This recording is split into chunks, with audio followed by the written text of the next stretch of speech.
4020. Welcome to the 4020 podcast, where we've got another special guest. It's BBC Radio Cumbria's Becca Thompson. Becca, how are you? Hi, yeah, I'm good. Thank you very much. Thanks for having me. No problem. First of all, who are you and how did you get here to be the voice of rugby league in Cumbria? Well, I was actually a player, so I used to play for Barrow. We were in the kind of forming team in 2016, so I was a referee. I don't really like admitting that, but I was a referee at first, and then the guy who was kind of running the referees at the time came up to me and said, "How would you feel about, starting a women's team and getting involved?" And I was like, "Yeah, definitely."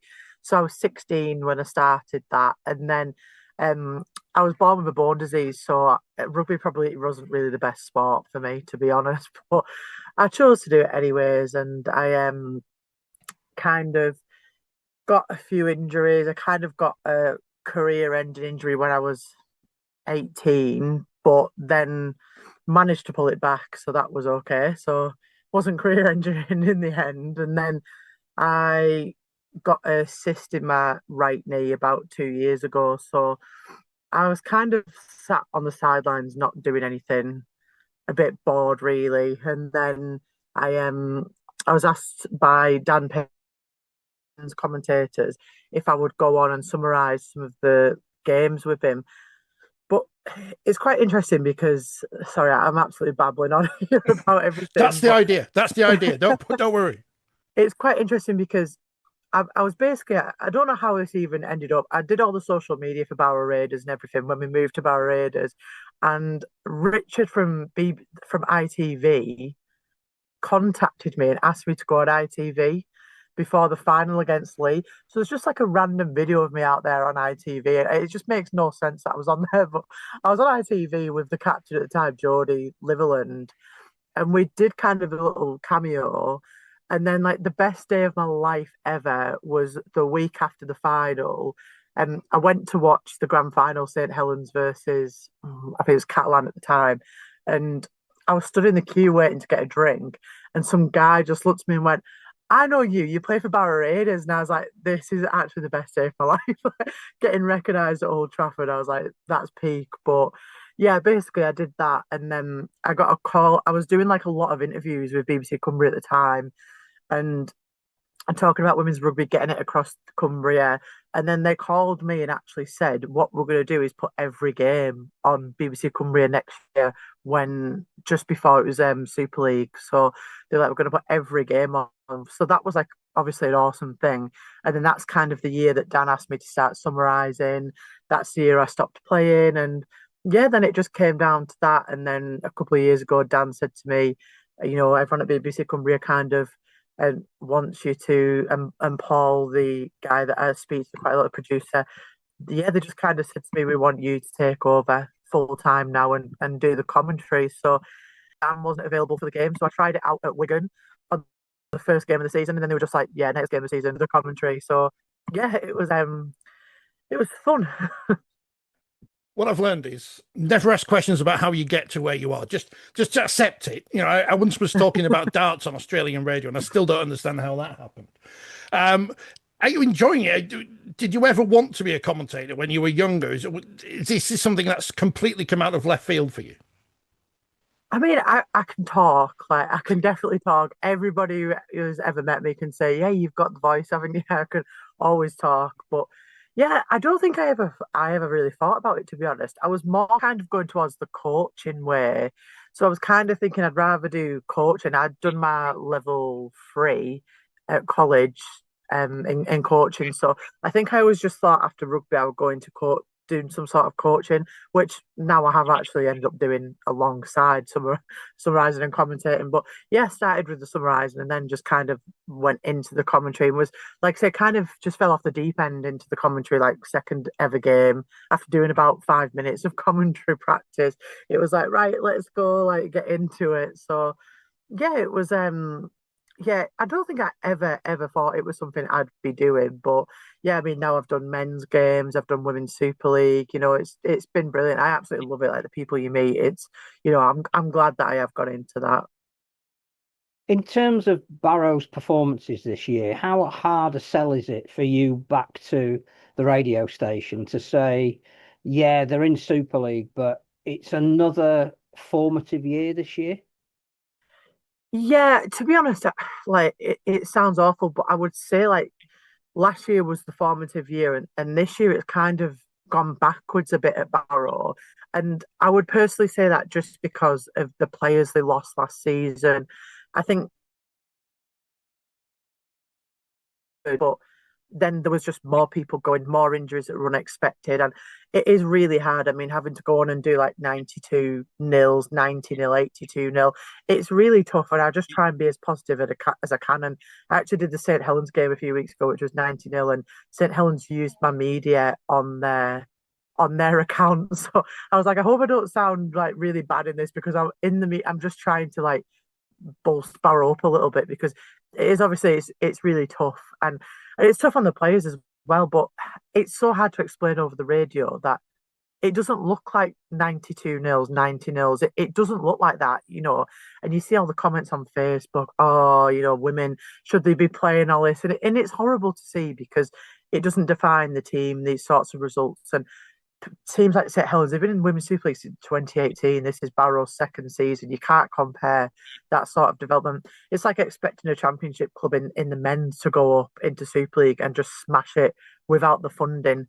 Obviously, that's different with teams like Lee that went up and did it, but they had that funding behind them. Barrow, it's a very small area. Not if people aren't going to be like, yeah, let's travel to Barrow every Tuesday and Thursday to train to play free for a team.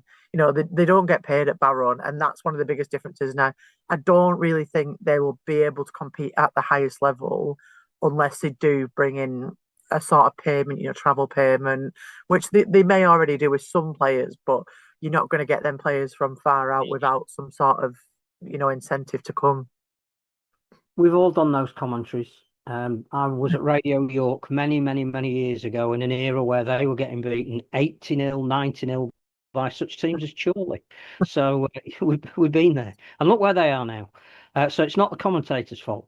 The other thing I was going to mention about Barrow is we're always talking about the geography of the sport, and obviously the only Super League element in that part. I don't know what to call it Cumbria because it's Lancashire, isn't it? But you're always linked with Workington and Whitehaven. How big is the women's game in that part of the world, and is that why we should persevere with it?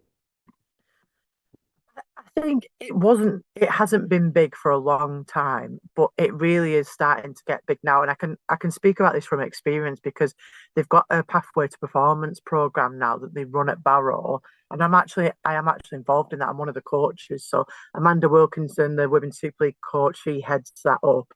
And she's finding, people from all ages now. I've never ever seen so many girls wanting to play rugby and come up. We had our first session back last night, and there must have been about 25 plus girls there wanting to play rugby. And right now, that's more girls there than what Barrow have got available for the next game because of all the injuries that they've got. So just even having that sort of talent way is what they need. And I think a lot of teams do kind of like rely on getting players from other teams. You see the likes of Leeds, St Helens, Wigan. They're on each other's doorstep. They get players within seconds from each other. You've seen how everyone's kind of managed to get all of Salford's players this year after what's happened to them.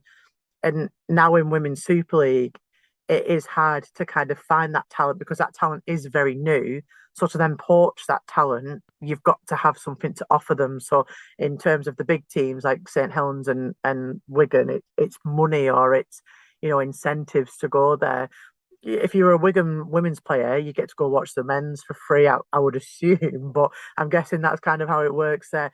If you come to Barrow, you get to watch the men for free, which if you're a Barrow fan, that's great, as I am. And well, I used to be a Barrow men's fan. I don't really get to go anymore. But, when we then played for Barrow, it was like, great, we get to go watch the men for free. But if you're getting players from places like St Helens and stuff, they're not going to care about getting a free season ticket to Barrow men's team. But I really think that talent is developing here. And like you say, Cumbria, Lancashire, it's Westmorland and Furness now. It's got a new name every other year, I think. But I really do think the talent is starting to develop a lot more at the core of Barrow. and places like Workington have got a women's team now as well, and that's really thriving. And we used to get a lot of players come from Workington to Barrow, and obviously now that's kind of kept separate. But there's a women's team in Ulverston, which is, about 20 minutes away as well. So I really do think it is developing big time. I mean, 9 years ago, we didn't even have a women's team in Barrow. Now we've got two, one in Barrow, one in Ulverston, and lots of junior children's teams now as well, which wasn't around when I was younger. So I think starting at the core is very important, and I think we're just kind of getting to that now, which will then develop in the future. BBC Radio Westmoreland and Furness wouldn't fit on any jingles, you see, so they can't change the name yet. I used to cover Wakefield when they were in Super League and losing every week, and thankfully Barrow won games this season. Do the players, do the coaches, do they enjoy speaking to you after the games? Because I'm not sure they enjoyed speaking to me. It's a bit of a weird one, really. So Amanda, I've got quite a good relationship, I'd say, with Amanda in terms of like the media side. And I kind of like, she always speaks to me after a game. She's really good, really easy to speak to. She always come and find me and do an interview. Sometimes she's too busy talking, actually, half the time to players and other coaches. So I have to kind of interrupt her and get her. But she's always very open to giving interviews. She'll always talk about the game, what's happened. Sometimes I kind of just like to ask her what she thinks of the game and talk us through it, because I like to hear how she's seen it. Because obviously, you guys will know, you see it so different when you're commentating up at the top to how the coaches see it, especially when it's their own team. And I think you have I love being a non-biased interviewer, even though it's Radio Cumbria. I love to just not be biased, and some people might like that, some people might not. Some people might want me to have a bit more passion for Barrow, and I'm always a lot more. I'll talk about more facts kind of from the Barrow side, but I like to just kind of know about both teams. But it's good. I kind of have that unbiased view of the game as well. So I'll say, I think it was pretty poor today, and when the first game against Lee was really poor. Like the standard of play was not. I haven't seen that standard for the rest of the season. I'd probably say Leeds at home a few weeks ago was close, because I just didn't expect that score. And you look at all of Barrow's home scores, they go away to teams get beat 90-0. They play them at home and they get beat about 46-0. It's a massive difference. And then they've just started to kind of drop that off in the last few weeks. But yeah, I don't really grab players after games, to be honest. I used to, but not as much now, because they're not. Again, women's, it's just so new, isn't it? They're not very media trained as well. So you're asking them questions and they'll just be like, yeah, it was a good game. And they just kind of don't know how to expand and stuff. Whereas like Amanda is genuinely like one of the easiest people to interview. She is absolutely brilliant.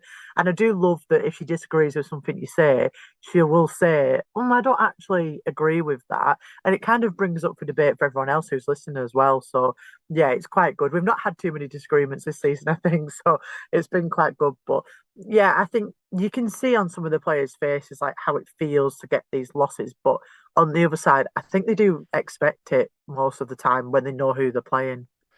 I don't think I'd say anything that Amanda would possibly disagree with, because I feel like she'd beat me up. And I'm assuming Phil would feel the same on that one, because we're just scared.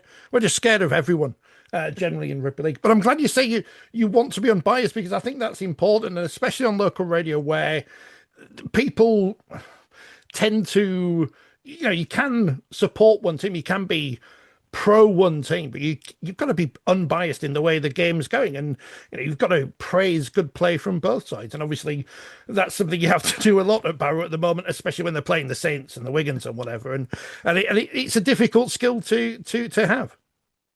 Yeah, definitely. And I think I just prefer it. What I always try and do is I do a lot of fact finding before my games, so try and find a lot of things about each team. Obviously it's a lot easier for Barrow following them, and following the games going. But it's weird. I've supported men's rugby like since I was younger, and I do have my men's teams, but I've never ever supported a women's Super League team. It's never been.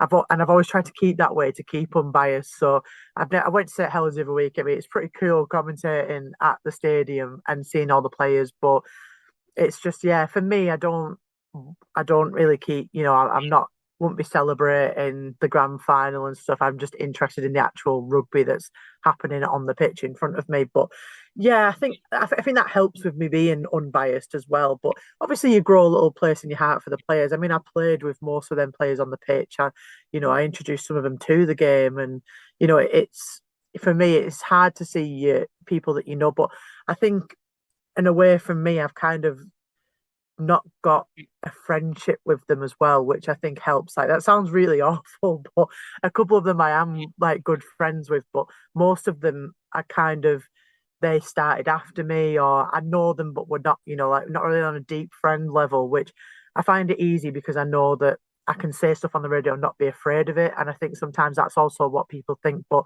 I'm always respectful. I always try and, but if someone makes a bad pass or, it's a bad tag, I'm going to say, that was really poor or that, there was a decision on Sunday that was really poor. But again, it was a very young player who'd just come into the team. So I try to look at it from both sides. But I just want people who are listening at home to be listening and thinking, oh, like, oh, Barrow doing that, Wigan are doing that, and just actually hearing the game rather than thinking, wow, like all she's talking about is Barrow. I'd probably say the only one that was a struggle was a couple of weeks ago when it was Leeds at home, and there was a 15-minute injury stoppage time, and it was about 80-0, and I was sat there just absolutely rattling off stats that I'd looked at before the game and stuff. And I was like, oh, I feel so bad for people listening. But you know what? A lot of people stayed to listen to that 15 minutes. So I was grateful. But yeah, I prefer having that kind of non-biased view, even though I know the players obviously work with them a lot more at Barrow. It is nice to kind of just look at it and look at every game as kind of a fresh slate as well. So presumably, because you have no summariser, the onus is on you to keep it interesting and accurate for the full 80 minutes. Do people realise who are listening how tough that is? Because you can't make really proper notes of who's scored and who hasn't, the times, who's come on as a substitute, who hasn't, some tactical changes, even talk about the bus going past the ground as they do on Test Match Special. It's so hard to do it all yourself. So substitutions in the bin. And I might get 3 out in the game. If I can see it, I'll say it. But if it's a hard one or it's especially if they're playing on the opposite, coming out the opposite side like they do it. It was Featherstone last year. They came out the opposite side, and that was just it was so hard to see who was coming out. I'll do it for Barrow because obviously I know them players. But yeah, for the opposition, I read out there, and I have a book that I write all my scores in and stuff. So that's not too bad. Sometimes I do have a summariser. I've not been too bad really. I try and get the players, but when I was at St Helens, there was literally nobody available because everybody was playing. And if you were injured, you were playing, and if you weren't injured, they weren't there. There were some players that I actually missed that game.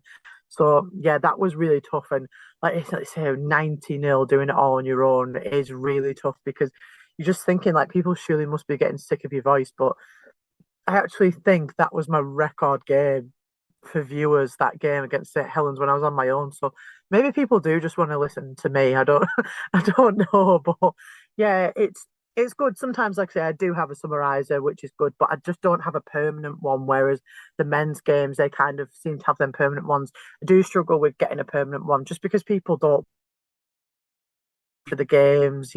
People aren't really into Women's Super League unless you're kind of a player, ex-player, or you are into it.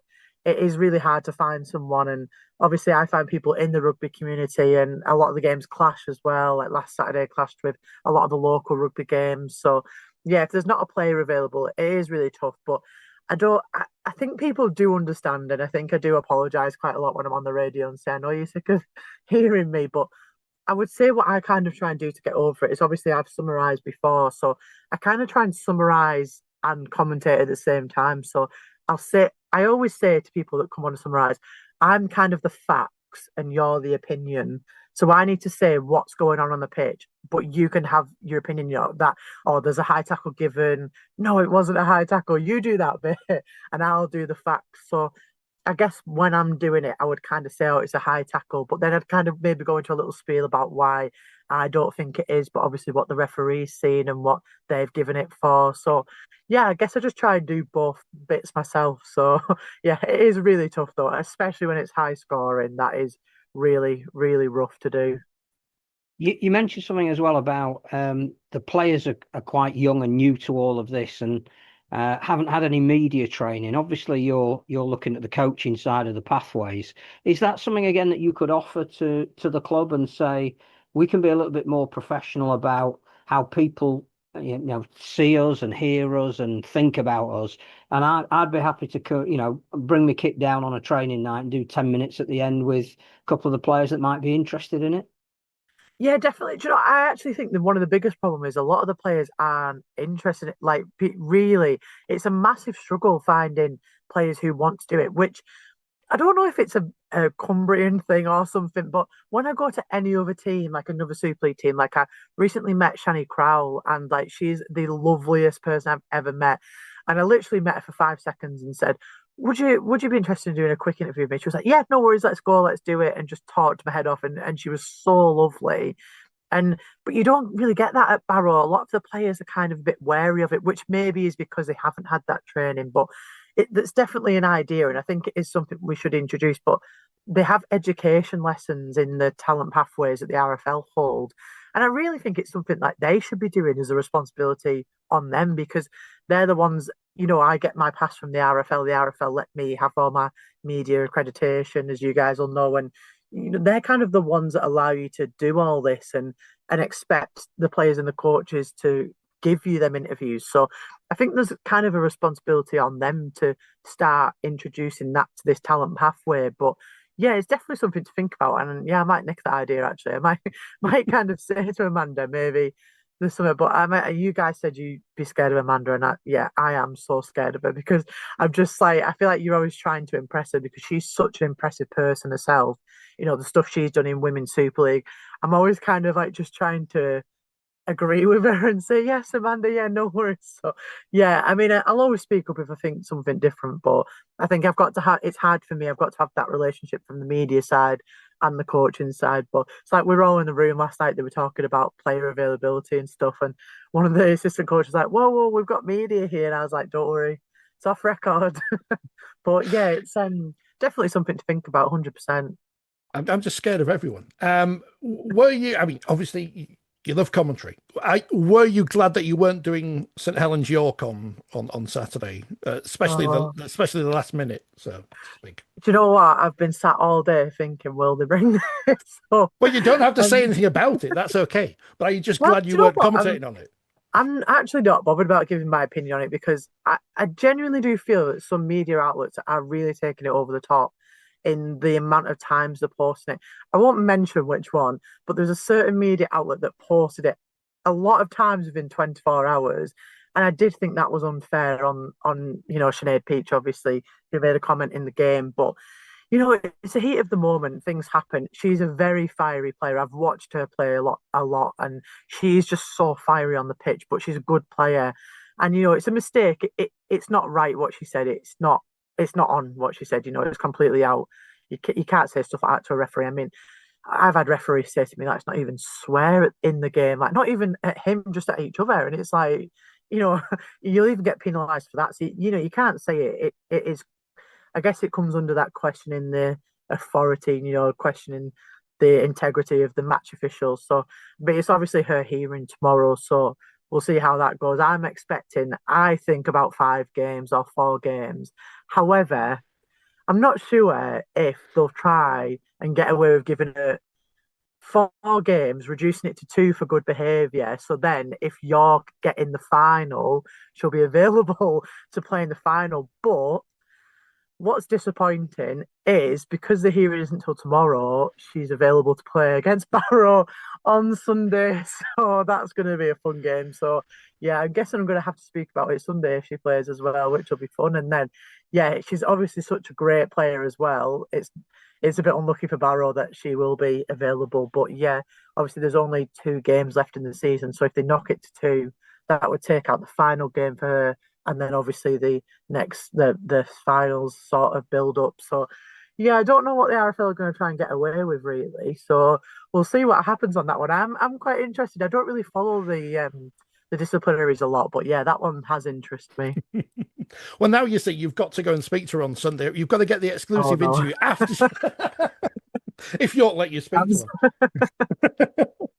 them. You could be. What's the fellow who did the fellows who did Watergate, Phil? What were they called?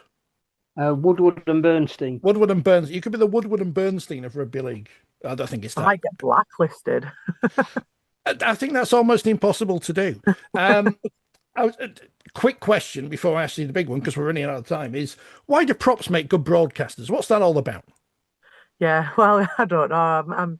I must just be good, to be honest. I think it's just a talking thing.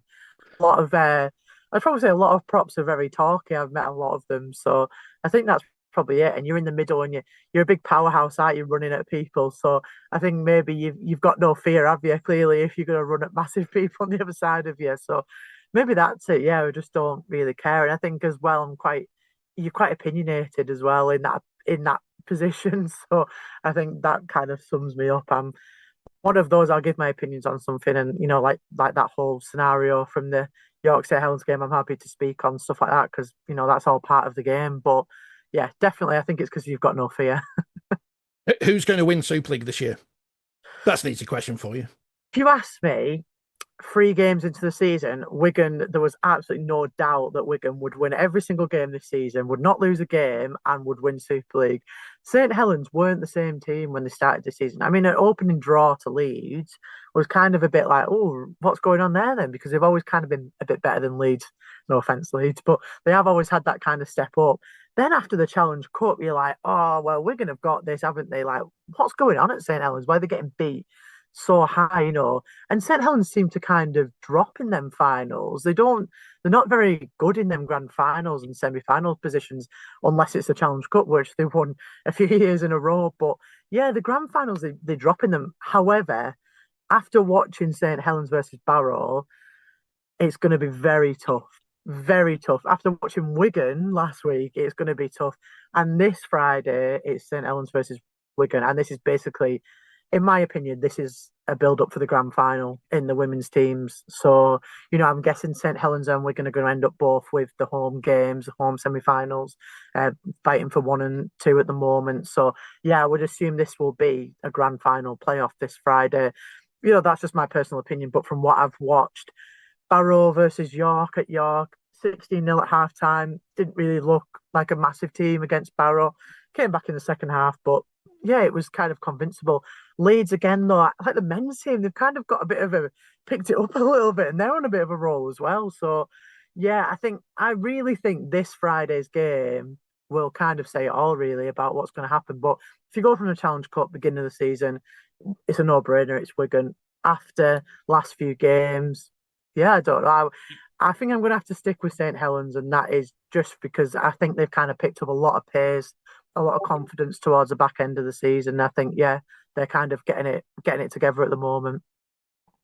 In terms of women in the media, obviously we're seeing more of them in lots of different sports than we've ever seen before. The Euros, the women's football Euros were great because it was mainly female commentators, and they got the finals as well, which was nice.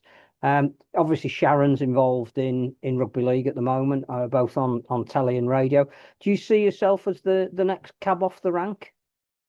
Well, I actually met Sharon a few weeks ago and got to introduce myself, and that was lovely. And she's been so helpful to me, which is so nice because it's such a competitive field. Like, there isn't many women in the sport, so it is hard to kind of get yourself in there because it is really competitive. But yeah, she was so lovely. She was giving me lots of tips, and she actually listened to my men's commentary game, Barrow versus Toulouse, and wrote to me and gave me a lot of tips and stuff. And she was yeah, even with her, I was arguing with her over text though, because she was saying, you should do this next time. And I was like, you weren't listening because I did that at the beginning of the game. And she said, oh, I did miss the beginning. So yeah, it was quite funny. But yeah, she is absolutely lovely. And I love the way that she's been helping me and also trying to kind of pave the way. But for me, like, I really want to do this now. Like, I am really invested in it. The only struggle is I don't have my ISDN kit isn't upgraded.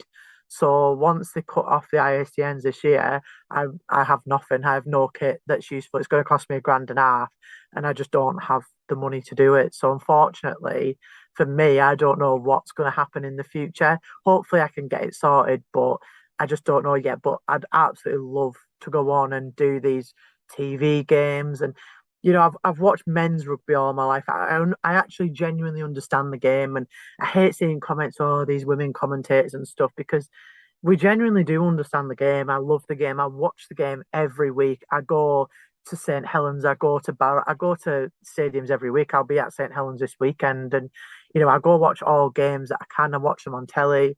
I love the game. I have a genuine passion for this game, and I would absolutely love. I have reached out to a couple of people. I know the sportsmen have been doing some YouTube games. I've reached out to them, but not heard anything back. So if they're watching, then get get in touch. But yeah, for me personally, I would absolutely love the opportunity to go on, and I think for me now, I just need to start kind of putting a little package together to show people what I want. But yeah, any tips from anyone, or if anyone wants to hire me, then that's perfect. But for me, again, it's not really about the money for me. It's great you get paid for stuff like this, but for commentating. But I love it. I absolutely love the game, and to get to go and watch it and talk about it, talking rugby, that's my favourite things in life. I was very worried. Oh, go on, sorry, Phil. I was going to say there's a Women's World Cup coming up at the end of next year. Yeah. You're going to need women commentators for authenticity. Get on that plane. Yeah, definitely. I think I need to Australia. I mean, it's really weird because when I first started commentary, I was like, do you know what? A goal for me would to be commentating at St. Helens Stadium. I've been a St. Helens men's fan since 2014 when my dad took me. I've absolutely loved it. So for me, that was my peak. I've done that twice now. So I'm like, I need a new goal. I need another goal. So for me, Australia, like cracking into Australia, just getting to go over and do a game there would be, my sort of like, that would be my peak moment now, I think. But yeah, I'd love to do that. I really do need to just get myself out there a bit more and start talking to people, which I've been doing a lot more recently, and I think I've kind of started to do that. So hopefully things do go that way for me. It's a hard thing to do to promote yourself because I've never been able to be any good at it. I was concerned when you said getting paid for things like this, that you think you're getting paid for this podcast. That's why I said commentary, because I was like, oh, I don't want to be rude. There's no money here. There's no money. There's no money in rugby league. There's certainly no money in rugby league podcasting. Becca, we're running out of time, but I want to say thank you for taking the time to speak to us. It's been brilliant. Good luck with the game at the weekend and getting to Australia and getting on the telly and being successful. And when you are successful, or more successful than you are now, just remember where we are and share that success with us. And that's all we ask. I'll come back, don't worry. I'm always free for anyone. Becca, thanks for your time, and we'll catch up with you again soon then. Thank you very much. Thank you.